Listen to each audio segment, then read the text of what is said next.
अपनी रेहड़ी पर खड़ा चारों तरफ उम्मीद भरी नजरों से देख रहा था। उसे विश्वास था कि कोई ना कोई ग्राहक जरूर आएगा जो उसके गर्मा गर्म आलू के पराठों का स्वाद चखेगा। लेकिन काफी देर बीत जाने के बाद भी उसकी रेहड़ी पर कोई नहीं आया। किशन गरीब था। वह रोज बाजार में अपनी छोटी सी रेहड़ी लगाकर स्वादिष्ट आलू के पराठे बेचता था और उसी से अपने घर का गुजारा करता था। हमेशा की तरह आज भी वो सुबह से ग्राहकों का इंतजार कर रहा था। ठंडी ठंडी हवाएं चल रही थी। मौसम बड़ा सुहाना हो गया था। किशन ने एक लंबी सांस ली और धीरे से बोला, आज तो मौसम कितना अच्छा हो गया है। ऐसे मौसम में तो लोगों को गर्मा गर्म आलू के पराठे खाने का मन जरूर करेगा, लेकिन पता नहीं कोई ग्राहक क्यों नहीं आ रहा। वो उदास होकर सोच ही रहा था कि तभी गांव के कुछ लोग उसकी रेहड़ी की तरफ आते दिखाई दिए। उन्हें देखकर किशन के चेहरे पर हल्की सी मुस्कान आ गई। आइए भैया, बताइए पराठे में तीखा हल्का रखना है या थोड़ा तेज? अरे किशन भैया, आप तो जानते ही हो मुझे ज्यादा तीखा पसंद नहीं है, बस हल्का सा मसाला रखना। ठीक है भैया, हमेशा की तरह स्वादिष्ट पराठा बना कर देता हूँ। किशन खुशी खुशी चूल्हा जलाने लगा। तवा गर्म हुआ। तभी अचानक आसमान में काले बादल छा गए। तेज ठंडी हवाएं चलने लगी और बिजली जोर जोर से कड़कड़ाने लगी। इतने में एक ग्राहक बोला, अरे नहीं नहीं भाई, मेरे लिए पराठे मत बनाना, मैं तो सामने सुरेश ढाबे वाले के यहाँ जाकर खाऊंगा। इस बारिश में यहाँ रेहड़ी के पास खड़े होकर कौन खाएगा? लेकिन सुरेश ढाबे वाला कितने महंगे पराठे देता है, और सच कहूँ तो उसके हाथों में स्वाद भी नहीं है जो किशन भैया के पराठों में है। स्वाद अपनी जगह है भाई, लेकिन मैं थोड़े ज्यादा पैसे दे दूंगा। कम से कम आराम से बैठकर ढाबे में बारिश का मजा लेते हुए गर्मा गर्म पराठे तो खाऊंगा। सच कहूँ तो इस बारिश में मैं भी यहाँ अकेला खड़ा होकर नहीं खाना चाहता, मैं भी तुम लोगों के साथ ढाबे पर ही चलता हूँ। ये सुनते ही किशन का चेहरा उतर गया। उसने कहा, अरे भैया, आलू का मसाला तो तैयार हो गया, बस 2 मिनट दीजिए, अभी गर्मा गर्म पराठे बनाकर देता हूँ। यह पराठे किसी और ग्राहक को दे देना, हम लोग ढाबे पर जा रहे हैं। इतना कहकर सभी ग्राहक सामने वाले सुरेश ढाबे पर चले गए। किशन चुपचाप उन्हें जाता हुआ देखता रहा। उसके दिल में जो उम्मीद की छोटी सी किरण जगी थी वो पल भर में बुझ गई। जिस जगह किशन अपनी छोटी सी रेहड़ी लगाता था ठीक सामने सुरेश का ढाबा था। वहाँ खाने के दाम ज्यादा थे और स्वाद भी साधारण था, लेकिन बारिश और खराब मौसम की वजह से लोग आराम देखकर उसी ढाबे की तरफ जा रहे थे। सुरेश ढाबे वाला अपने ढाबे पर बढ़ती भीड़ देखकर मन ही मन खुश हो रहा था। बाजार में सभी रेहड़ी वाले अपना सामान पैक करने लगते हैं, लेकिन किशन शांत खड़ा हुआ था। अरे किशन, तुम अभी तक अपना सामान नहीं समेट रहे क्या? तुम्हें घर नहीं जाना? भाई, आज सुबह से 1 रुपए की भी कमाई नहीं हुई है। अगर खाली हाथ घर गया तो पत्नी को क्या जवाब दूंगा? वह भी उम्मीद लगाए बैठी होगी।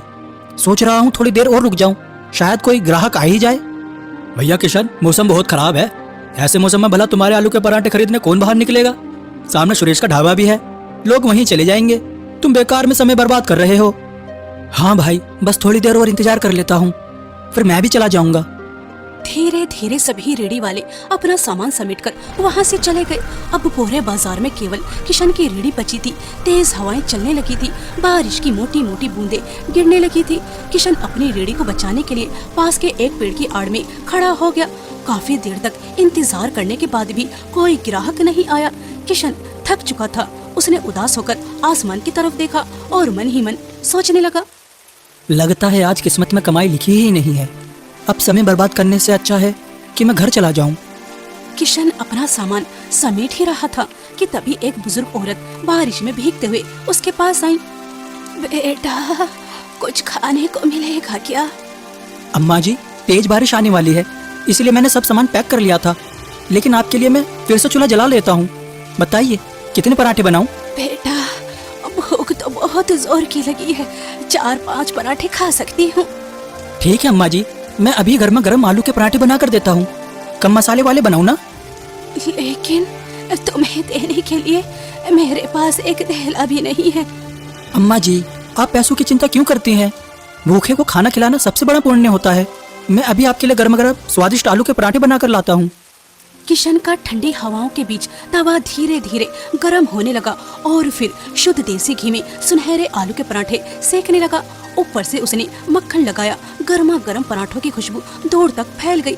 किशन उन पराठों को उस बेसहारा बुजुर्ग औरत को देने लगा। अम्मा जी, लीजिए गर्मा गर्म आलू के पराठे, खा लीजिए। ऊपर वाला तुम्हें बहुत तरक्की दे। आज के जमाने में भला कौन बिना स्वार्थ किसी की मदद करता है?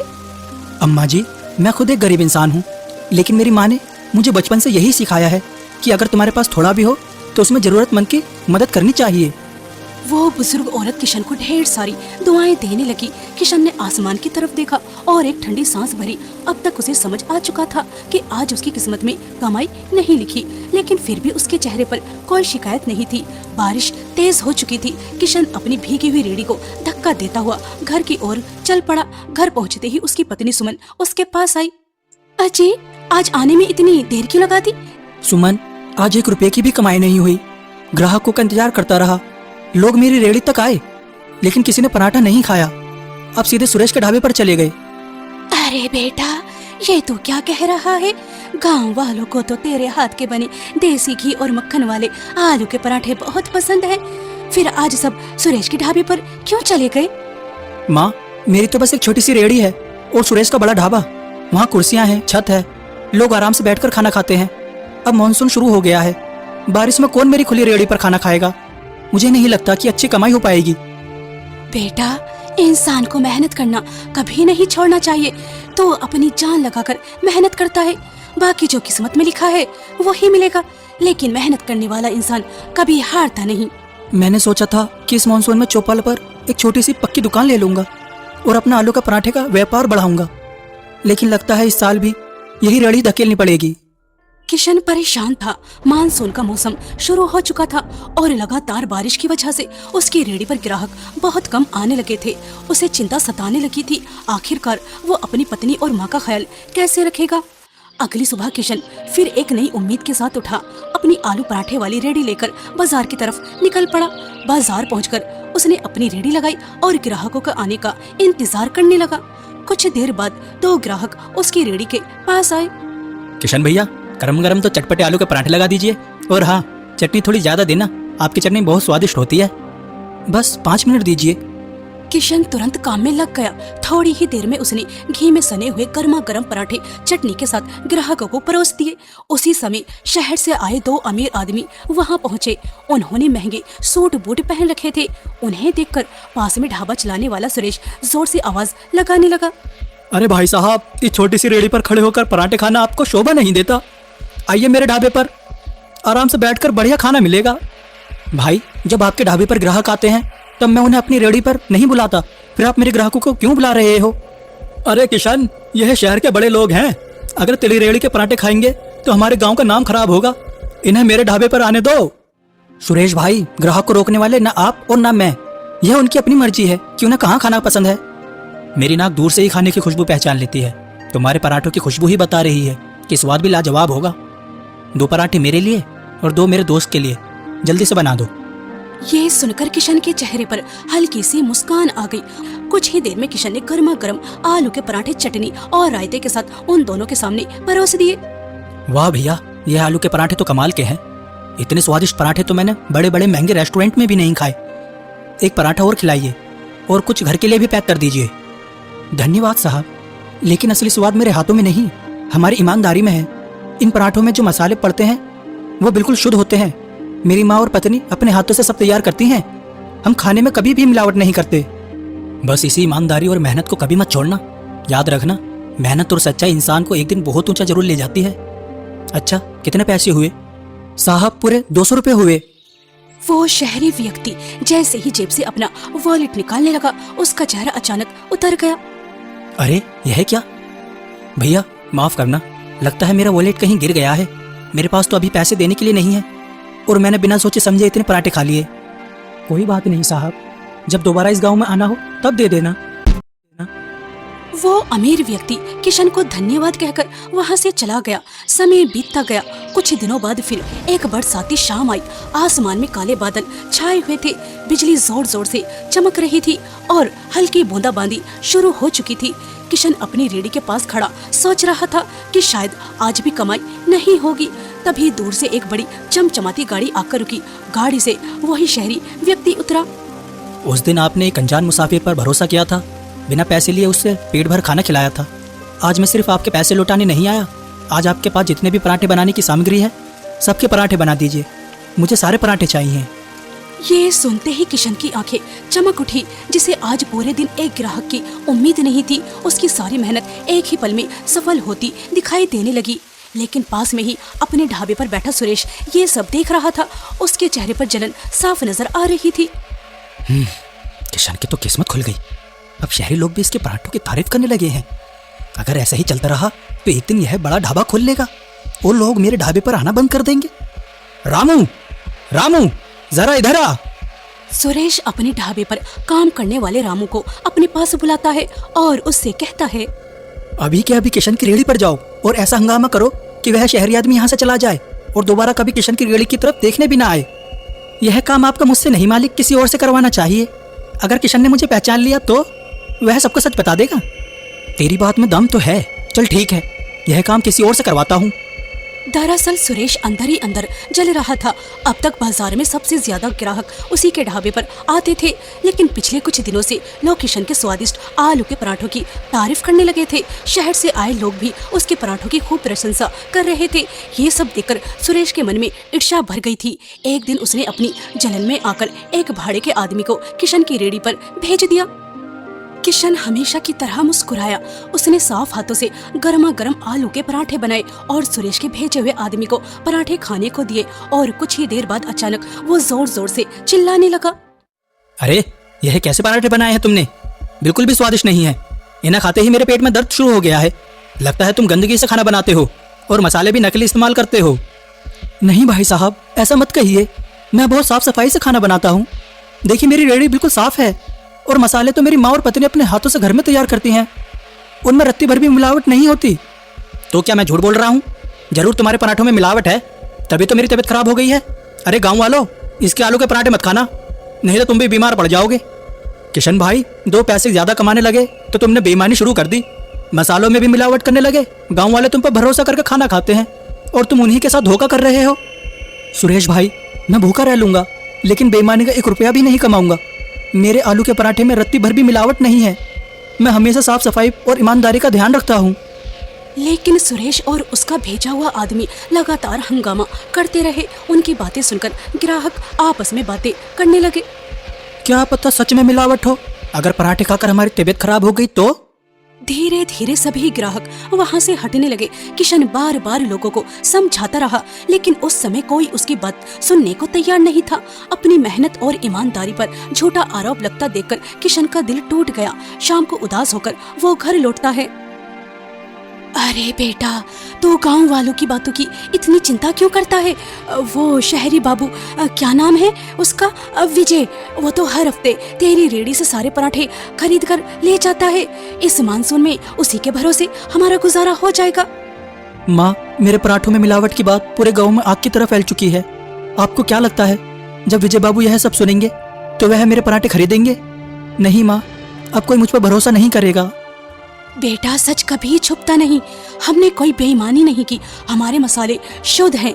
एक दिन गांव वालों को ये बात जरूर समझ आएगी कि तूने कभी कोई बेईमानी नहीं की। तू ईमानदार है।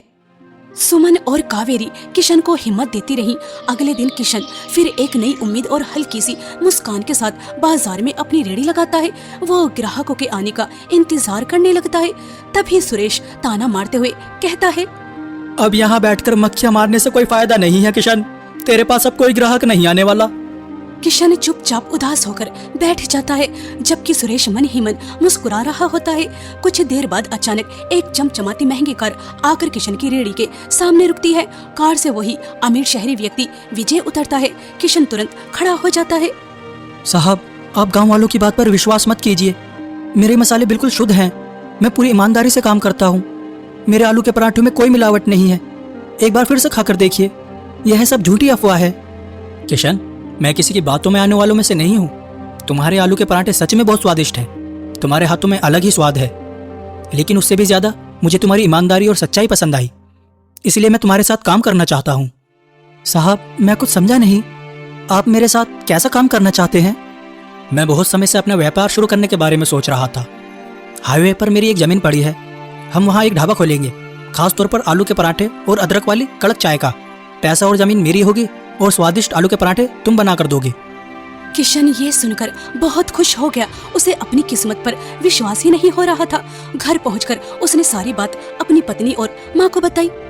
मैं कहती थी ना बेटा, ऊपर वाले के घर देर है लेकिन अंधेर नहीं। माँ, हम हमेशा उसी भरोसे और ईमानदारी के साथ काम करेंगे जैसा अब तक करते आए हैं। कभी खाने में मिलावट नहीं करेंगे और हमेशा प्यार से लोगों को खिलाएंगे, क्योंकि खाना सिर्फ पेट भरने के लिए है। धीरे धीरे दिन गुजरने लगे और हाईवे पर किशन का आलू पराठे वाला ढाबा बहुत मशहूर हो गया। उसके अच्छे दिन शुरू हो चुके थे। किशन को उसकी अच्छाई और ईमानदारी का फल मिल रहा था। वो अब एक खुशहाल जिंदगी जी रहा था। लेकिन दूसरी तरफ सुरेश के ढाबे की हालत बहुत खराब हो चुकी थी। वो दिन भर खाली बैठा मक्खियां मारता रहता था। अब तो ग्राहकों ने आना बिल्कुल ही बंद कर दिया। कोई मुझसे कुछ खरीदने ही नहीं आता। तभी वहाँ एक बूढ़ा व्यक्ति आया और उससे बोला, सुरेश, यह सब उसी का परिणाम है जो तुमने किशन के साथ किया था। तुमने उस पर झूठा इल्जाम लगाकर पूरे गांव में उसकी बदनामी की थी। किशन के आलू के पराठे इतने स्वादिष्ट होते हैं कि दूर दूर से खाने आते हैं सभी लोग, और तुम्हारे ढाबे की तरफ कोई देखता भी नहीं है। उसे उसकी सच्चाई और मेहनत का फल मिल रहा है। गांव वालों को भी सच पता चल चुका था। उन्हें समझ आ गया था कि किशन के आलू के पराठे में कभी कोई मिलावट नहीं थी। वो हमेशा ईमानदारी से काम करता था। असली मिलावट और बेईमानी तो सुरेश करता था। गांव वालों ने भी सुरेश को उसकी गलतियों की सजा दे दी थी। अब कोई उससे कुछ नहीं खरीदता था। सुरेश को अपनी गलती का एहसास हो चुका था। एक दिन वो किशन के पास गया। किशन भाई, मुझे माफ कर दो। मैंने तुम्हें सिर्फ इसलिए बदनाम किया क्योंकि मुझे डर था कि तुम मुझसे आगे ना निकल जाओ। लेकिन अब समझ आया कि बुराई का परिणाम हमेशा बुरा होता है और अच्छाई का फल हमेशा अच्छा मिलता है। हो सके तो मुझे माफ कर देना। मुझे पूरा विश्वास था एक दिन गांव वालों को मेरी ईमानदारी और सच्चाई जरूर पता चलेगी, और मुझे यह देखकर भी अच्छा लगा कि तुम्हें अपनी गलती का एहसास हो गया है। मैंने तुम्हें माफ कर दिया है। तुमने तो मेहनत और ईमानदारी से इतनी तरक्की कर ली है, लेकिन मैं अपने बुरे कर्मों की वजह से सड़क पर आ गया हूँ। अब कोई काम धंधा भी नहीं बचा।